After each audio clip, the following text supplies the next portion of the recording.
General Waker যুক্তরাষ্ট্র যাচ্ছেন 5 দিনের সফরে। এই সফরের মূল লক্ষ্য হচ্ছে যুক্তরাষ্ট্রের কাছ থেকে অস্ত্র কেনা, যার মূল লক্ষ্য প্রেসিডেন্ট ডোনাল্ড ট্রাম্পকে খুশি করা। 2024 জুনে সেনাপ্রধান হিসেবে দায়িত্ব গ্রহণের পর এটি জেনারেল ওয়াকারের দ্বিতীয় দফা যুক্তরাষ্ট্র সফর। তার প্রথম সফরটি হয়েছিল 2024 অক্টোবরে, মানে 5 আগস্টের পরে ইউনূসের ক্ষমতা গ্রহণের প্রায় 3 মাস পর। 2025 সালের মে মাসেও জেনারেল ওয়াকারের আবার যুক্তরাষ্ট্রের হাওয়াই যাওয়ার কথা ছিল, কিন্তু সেনাবাহিনীর অভ্যন্তরীণ এবং সরকারি কোন্দলের কারণে তখন সম্ভব হয়নি। তখন এই ইস্যুর কারণে তৎকালীন জাতীয় নিরাপত্তা উপদেষ্টা খলিলুর রহমানের ইকুয়েশনটিও তখন আলোচনায় এসেছিল। আপনারা জানেন জেনারেল ওয়াকার বাংলাদেশের রাজনীতিতে অত্যন্ত গুরুত্বপূর্ণ একজন ব্যক্তি, একজন সেনাপ্রধান হওয়া সত্ত্বেও।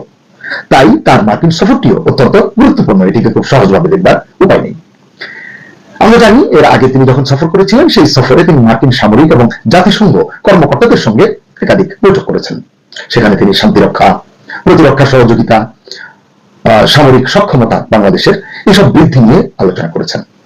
তো সবকিছু যদি আপনি দেখেন আপনার মনে হবে এবার যে তিনি যাচ্ছেন এটি একটি স্বাভাবিক সামরিক সফর, কিন্তু আসলে ভেতরের গল্পটা বোধহয় এতটা সহজ নয়। আপনারা এই 2-3 দিন আগের কথা, স্বাধীনতা এবং জাতীয় দিবসের দিন সামরিক শীর্ষ কর্মকর্তাদের সঙ্গে আলাপকালে প্রধানমন্ত্রী তারেক রহমান বলেছেন তিনি বাংলাদেশ সশস্ত্র বাহিনীকে আরো শক্তিশালী করতে চান। তিনি বলেছেন তিনি সেনা পরিবারের সন্তান, যথাযথ গুরুত্ব অনুধাবন করে সেনাবাহিনীকে অত্যাধুনিক সরঞ্জাম এবং অস্ত্র সামগ্রী দিয়ে তিনি শক্তিশালী করে তুলতে চান। খুবই উত্তম চিন্তা।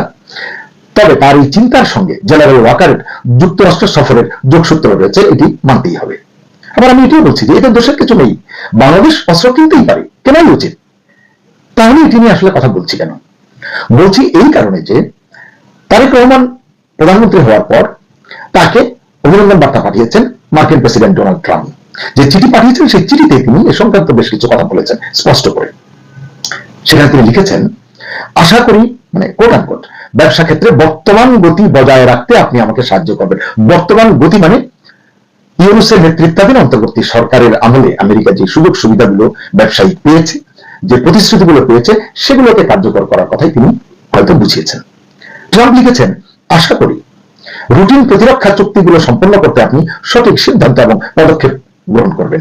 এটি নিয়ে গতকালকে আমরা যে একটি কন্টেন্ট করেছি সেখানে বলেছি যে জিসোনিয়া এবং এসিএসএ এই প্রতিরক্ষা চুক্তিটি খুব প্রয়োজন, খুব চাপ দিচ্ছে মার্কিন যুক্তরাষ্ট্র। এটির কথা ডোনাল্ড ট্রাম্প মনে করিয়ে দিলেন এবং বললেন এর ফলে মানে এই চুক্তি দুটি করলে আপনার দেশের মানে বাংলাদেশের, তিনি তারেক রহমানকে লিখছেন, সেনাবাহিনী, বাংলাদেশের সেনাবাহিনী আমেরিকার তৈরি বিশ্বসেরা এবং উন্নত মানের সরঞ্জাম ব্যবহার করতে পারবে।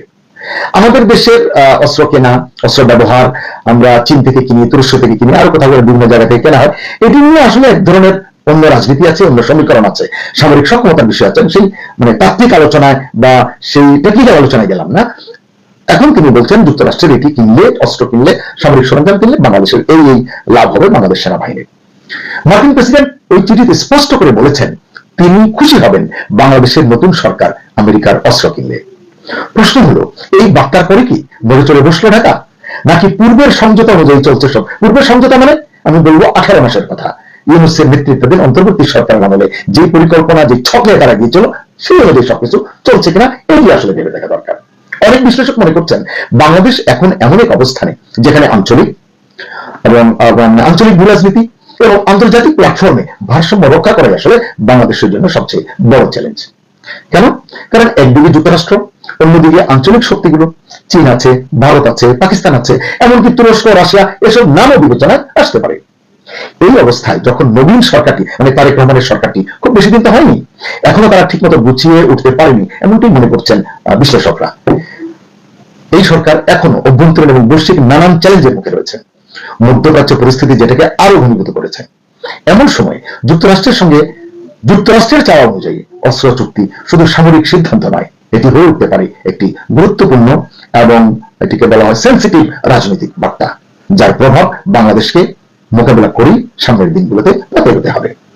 তাই প্রশ্নটা হচ্ছে এরকম যে কেন এখন, কেন এই